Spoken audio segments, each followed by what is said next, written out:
غوث اعظم بمنے بے سر و ساما مدد، غوث اعظم بمنے بے سر و ساما مدد، قبلہ دین مدد کعبہ ایمان مدد، قبلہ دین مدد کعبہ ایمان مدد۔ خدا کے فضل سے ہم پر ہے سایہ غوث اعظم کا، خدا کے فضل سے ہم پر ہے سایہ غوث اعظم کا، ہمیں دونوں جہاں میں ہے سہارا غوث اعظم کا، ہمیں دونوں جہاں میں ہے سہارا غوث اعظم کا۔ ہماری لاش کس کے ہاتھ ہے بغداد والے کی، ہماری لاش کس کے ہاتھ ہے بغداد والے کے، ہمیں بخشوانا کام کس کا غوث اعظم کا، ہمیں بخشوانا کام کس کا غوث اعظم کا۔ آئیے بلا تاخیر حضرت علامہ مولانا مفتی حافظ ڈاکٹر سید شاہ عبدالرؤف اشرفی صاحب قبلہ صدر مفتی دارالفتہ دارالدینیہ بندرنوازیہ سے میں بتمام ادب التماس کرتا ہوں کہ اپنے گراں قدر عالمانہ عارفانہ خطاب سے مستفیض فرمائیں۔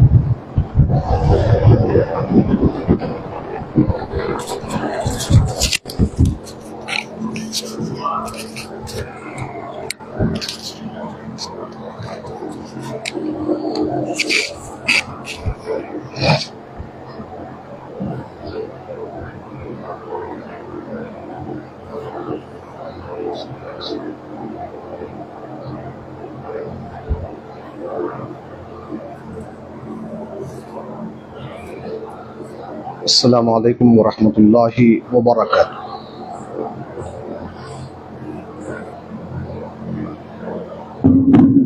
الحمد للہ رب العالمین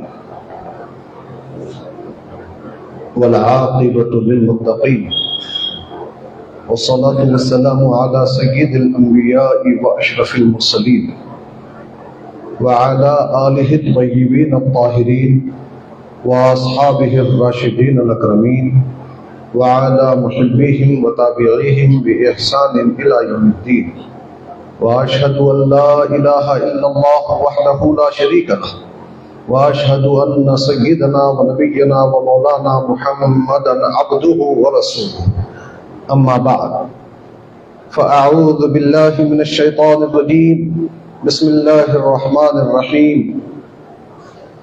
قد افلح من تزکى وذکر اسم ربه فصلى، صدق اللہ العظیم وبلغنا رسوله النبی الامین الکریم، ونحن على ذلك لمن الشاہدین والشاکرین والحمد للہ رب العالمین۔ وقال تعالی اجلالا واکراما فی شأن حبیبہ، ان اللہ وملائکتہ یصلون علی النبی یا ایہا الذین آمنوا صلوا علیہ وسلموا تسلیما۔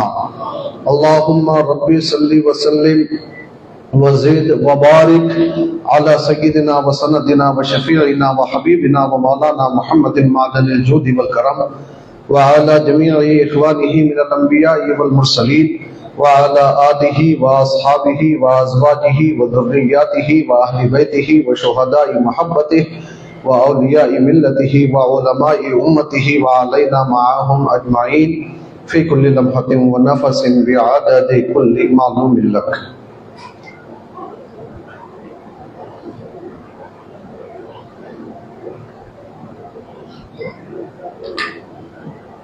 یہ ہمارے لیے بڑی خوش قسمتی کی بات ہے کہ ہم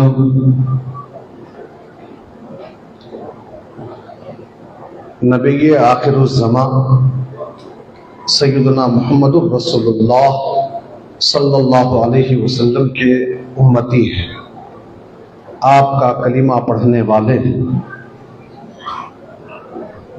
کلمہ پڑھنے والے تو بہت سارے ہیں، ان کلمہ پڑھنے والوں میں بھی ہماری خوش قسمتی یہ ہے کہ ہم اولیاء کرام سے عقیدت و محبت رکھنے والے ہیں، یعنی ہم اہل سنت و جماعت سے حقیقی معنی میں وابستہ ہیں۔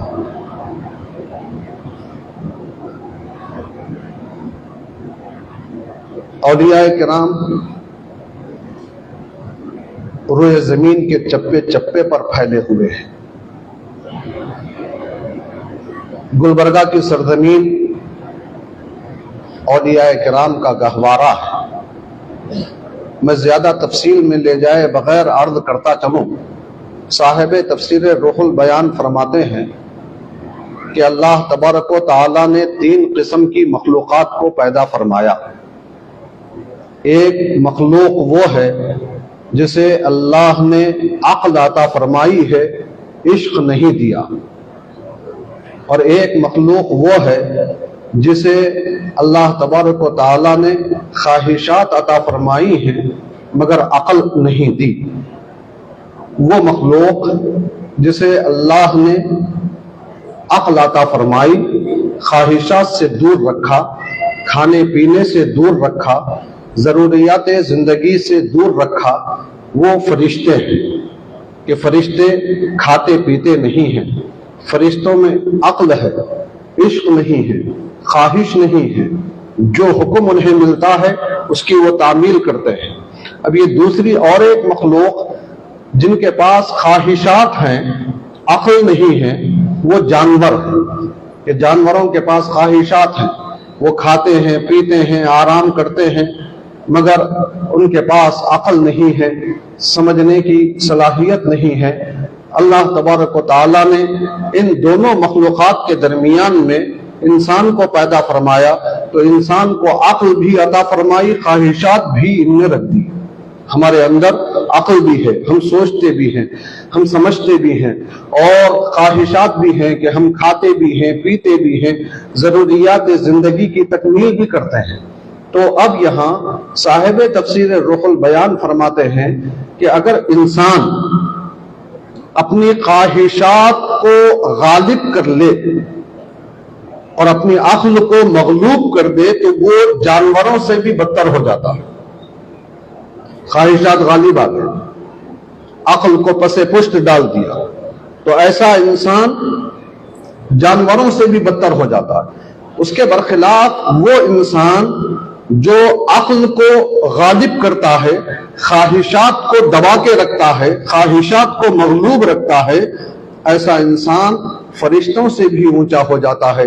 فرشتوں سے بھی اونچا ہونے والا یہ انسان آسان لفظوں میں ہم کہہ سکتے ہیں کہ اللہ کے اولیاء کرام ہیں، جنہوں نے اپنی خواہشات کو دبا دیا، خواہشات کو ختم کر دیا، اپنی عقل کو استعمال کیا اور وہ راستہ اختیار کیے جس راستے پر چل کر ترقی ہی ترقی ہے، کامیابی ہی کامیابی ہے۔ میں نے ابتدا میں قرآن پاک کی جن 2 آیتوں کی تلاوت سے اپنے آپ کو مشرف کیا ہے، اس میں رب تبارک و تعالی ارشاد فرما رہا ہے، تحقیق کہ وہ شخص کامیاب ہو گیا جس نے اپنے آپ کو صاف ستھرا کر لیا اور جو اللہ کے نام کا ذکر کرتا رہا اور جو نمازیں ادا کرتا رہا۔ یہاں اللہ تبارک و تعالی کامیاب ہونے والوں کے طریقے بتا رہا ہے۔ اگر کوئی کامیاب ہونا چاہتا ہے تو انہیں 3 باتوں پر عمل کرنا ہوگا۔ پہلی بات یہ ہے کہ اپنے آپ کو صاف ستھرا بنانا ہوگا، اپنا ظاہر بھی پاک کرنا ہوگا، اپنا باطن بھی پاک کرنا ہوگا۔ ظاہر کو کپڑوں کے ذریعے سے پاک کیا جاتا ہے اور باطن کو عبادتوں کے ذریعے سے پاک کیا جاتا ہے۔ دلوں کو کینے سے پاک رکھنا، دلوں میں کسی کے تعلق سے قدورت نہ آنے پائے، دلوں میں کسی کے تعلق سے کوئی حسد کی کیفیت نہ پیدا ہونے پائے، کوئی خرابی جو دل کی بیماری والی ہو اس کے دل میں نہ آنے پائے۔ یہ دل کی صفائی ہے، یہ روح کی صفائی ہے، اور جسم کی صفائی، کپڑوں کی صفائی، یہ تمام چیزیں اس میں داخل ہیں۔ تو جو بندہ اس طرح سے اپنے ظاہر و باطن کو پاک و صاف کر لیتا ہے وہ بلندی کی ایک سیڑھی پر قدم رکھتا ہے، کامیابی کی ایک سیڑھی پر قدم رکھتا ہے، کامیابی کے لیے اونچے درجے پر چلنے لگتا ہے۔ اب اس کے بعد اس کو دوسری منزل میں قدم رکھنے کی ضرورت ہے۔ وہ دوسرا درجہ کیا ہے؟ تو اللہ نے فرمایا وَذَكَرَ اسْمَ رَبِّهِ، جو اپنے رب کے نام کا ذکر کیا وہ کامیاب ہے۔ رب تبارک و تعالیٰ کے نام کا جو ذکر ہے، وہ اٹھتے بیٹھتے ہم کو اس کے نام کا ذکر کرنا ہے، رسول اکرم صلی اللہ علیہ وسلم کی سنتوں پر عمل کرتے ہوئے سرکار جیسے جیسے ہر موقع پر اللہ کا ذکر کیا کرتے تھے، اللہ کو یاد کیا کرتے تھے۔ آپ دیکھیں گے صبح نیند سے اٹھتے، ہم کو بھی سرکار نے تعلیم دی ہے، کیا تعلیم دی ہے؟ ہم صبح نیند سے بیدار ہوتے ہیں تو اللہ کا نام لیتے ہوئے بیدار ہونا ہے، نیند سے بیدار ہونے کی دعا پڑھتے ہوئے ہم کو نیند سے اٹھنا ہے، پھر اس کے بعد ہم ضرورت کے لیے جاتے ہیں تو جانے سے پہلے اللہ کا نام لینا ہے، دعا پڑھ کے ضرورت کے لیے جانا ہے، فراغت کے بعد جب باہر آتے ہیں تو پھر اللہ کو یاد کرنا ہے، اللہ کا ذکر کرنا ہے، پھر اس کے بعد آپ وضو کریں گے۔ وضو کرنے میں بھی وضو کی دعائیں بتائی گئی، وضو کی دعاؤں میں بھی آپ اللہ کو یاد کرتے رہتے ہیں، اللہ کا ذکر کرتے رہتے ہیں۔ پھر جب مسجد میں داخل ہوتے ہیں اللہ کا نام لے کر مسجد میں داخل ہوتے ہیں، نماز پڑھ کر جب مسجد سے باہر نکلتے ہیں تو پھر اللہ کا نام ہم کو ذکر کرنا ہے، دعا کرتے ہوئے مسجد سے باہر نکلنا ہے۔ پھر اس کے بعد جب ہم گھر کو جاتے ہیں اللہ کا نام لے کر گھر میں داخل ہوتے ہیں، کھانے کے لیے دسترخوان پر بیٹھتے ہیں تو کھانے سے پہلے خدا کا نام لینا ہے، کھانے کے درمیان میں اللہ کی حمد اور اس کا شکر ادا کرنا ہے، کھانے کے بعد پھر اللہ کا نام لیتے ہوئے اس کا شکریہ ادا کرنا ہے، اس کی تعریف کرنا ہے۔ غرض یہ کہ صبح سے شام تک صبح بیدار ہوئے تھے اللہ کا نام لے کر، حتیٰ کہ دن بھر کے کاموں میں اٹھتے بیٹھتے چلتے پھرتے اللہ کو یاد کرتے رہنا ہے، اور پھر جب ہم سونے کے لیے بستر پہ جائیں تو پھر اللہ کا نام لے کر ہی سونا ہے۔ اللہ کا نام یعنی ہمارا پورا دن اللہ کے ذکر سے بھرا ہوا ہے۔ سرکار نے ہمیں یہی تعلیم دی۔ یہ اور بات ہے کہ ہم کوتاہی کرتے،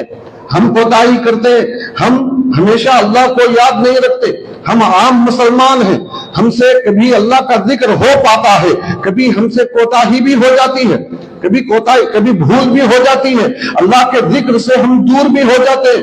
مگر اولیاء کرام وہ نفوس قدسیہ ہیں جو ہمیشہ اللہ کو یاد کرتے رہتے، ہمیشہ وہ کھاتے ہیں، کھاتے بھی اللہ کو یاد کرتے رہتے ہیں، وہ پیتے ہیں، پیتے بھی اللہ کو یاد کرتے ہیں، وہ گفتگو کرتے ہیں تو گفتگو کے دوران بھی وہ اللہ کو یاد کرتے رہتے ہیں، حتیٰ کہ جب وہ سو جاتے ہیں تو حالت نیند میں بھی ان کا دل خدا کو یاد کرتا رہتا۔ وہ کیسے؟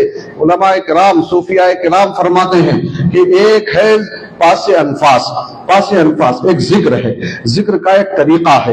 ذکر کا طریقہ کیا ہے؟ صوفیاء کرام آپ کو بتائیں گے، تقدس مآب ڈاکٹر شیخ شاہ افضل الدین جنیدی صاحب آپ کو بتائیں گے، مشائخ کرام آپ کو بتائیں گے، علماء ربانیین آپ کو بتائیں گے۔ پاس انفاس کیا؟ میں اختصار کے ساتھ عرض کرتا چلوں کہ رات میں تمام کاموں سے فراغت کے بعد جب آپ بستر پر سونے کے لیے چلے جائیں، اب اس کے بعد اب کوئی اور کام باقی نہ ہو، کسی اور کام کی طرف آپ کا ذہن متوجہ نہ ہوتا ہو، اب صرف سونا ہے، پوری فکریں ختم ہو گئی، دن بھر کے کام ختم ہو گئے، تو اطمینان سے بیٹھ کر پاس انفاس کے لیے بیٹھنے کی ایک مخصوص بیٹھک ہے، وہ بیٹھک بیٹھ کر اللہ کا ذکر سانسوں میں کرنا ہے، اللہ کا ذکر سانسوں میں کرنا ہے، زبان بند، ہونٹ بند، اور ہر اندر جانے والی سانس کے ساتھ اللہ ہوں اور باہر آنے والی سانس کے ساتھ اللہ۔ آنکھ بند ہے، زبان بند ہے، ہونٹ بند ہے، جسم پورا ڈھیلا چھوڑا ہوا ہے، یکسوئی کے ساتھ، اس تصور کے ساتھ کہ ہم خدا کے روبرو بیٹھے ہوئے ہیں، خدا کا ذکر کر رہے ہیں، سانسوں میں ذکر کرتے چلے جائیں۔ یہ صوفیاء کرام، یہ اللہ والے اولیاء کرام یہ کرتے تھے، مسلسل کرتے تھے، پابندی کے ساتھ کرتے تھے، اور روزانہ صوفیاء کرام فرماتے ہیں کہ 10 15 20 منٹ کے لیے یہ ذکر نہیں کرتے تھے، بلکہ روزانہ 4 گھنٹے یہ پاس انفاس کیا کرتے تھے، روزانہ 4 گھنٹے اللہ تبارک و تعالیٰ کا اس طور پر ذکر کیا کرتے تھے، زبان بند ہوتی تھی اور ان کی سانسوں میں اللہ کا ذکر جاری ہوتا تھا۔ نتیجہ یہ ہوتا تھا کہ ان کے دل سے ذکر الہی جاری ہو جاتا تھا. دل سے ذکر الہی جب جاری ہوتا تو وہ کسی بھی کام میں مصروف ہوتے، مگر ان کے زبان رکنے کے باوجود ان کے دل سے ذکر کی صدائیں بلند ہوتے رہتی. نتیجے میں وہ سوتے بھی رہتے تو ان کا دل ذکر الہی کرتا رہتا. صلی اللہ علیہ وسلم. تحدث جناب حضرت سید شاہ کلیم اللہ محمد حسین معروف کا کاشف کاشف صاحب قبلہ شاہ زیارت حاضر ہونے کے لیے گئے ہیں. زیارت سے فارغ ہو کر آئیں گے. آپ حضرات بیٹھیے. نہایت ہی سکون اطمینان کے ساتھ مفتی صاحب کے اللہ کے خطاب کو سماعت فرمائیے.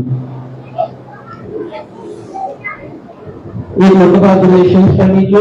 اللہم صل علی سیدنا و نبینا مولانا محمد وعلی آلہ وصحبہ وبارک وسلم. صلاۃ و سلام علیک یا رسول اللہ، صلاۃ و سلام علیک یا حبیب اللہ صلی اللہ تعالی علیہ وسلم. حاضرین محترم، یہ اولیاء کرام مسلسل ذکر میں اپنے دل کو زندہ کر لیتے ہیں. تو یہ سوتے بھی رہتے ہیں تو ان کا دل ذکر کرتا رہتا ہے. ہمارا معاملہ کیا ہے؟ جاگتے میں بھی کبھی ذکر ہوتا ہے، کبھی غفلت ہو جاتی ہے، کبھی اللہ کو یاد کرتے ہیں، کبھی بھول جاتے ہیں. تو یہ اولیاء کرام جو کامیابی کے انتہائی اعلیٰ منازل پر ہیں، ان کی دوسری شان یہ ہے کہ یہ اللہ کا کثرت سے ذکر کرتے رہتے ہیں، اللہ کے نام کو یاد کرتے رہتے ہیں. اور پھر اس کے بعد اللہ نے فرمایا فصلی، وہ نماز بھی پڑھتے رہتے ہیں. نماز پڑھنے سے مراد کیا ہے؟ وہ صرف فرائض کی پابندی نہیں کرتے، بلکہ فرائض کے ساتھ واجبات کا بھی اہتمام کرتے ہیں، سنتوں کا بھی اہتمام کرتے ہیں، نوافل کا بھی اہتمام کرتے ہیں. کوئی نفل ان سے چھوٹنے نہیں پاتی. پیران پیر حضور غوث اعظم دستگیر سیدنا عبد القادر جیلانی علیہ الرحمت و رضوان، جن کے فیضان کے عام کرنے کے لیے یہ جلسہ بارگاہ شیخ دکن میں رکھا گیا ہے.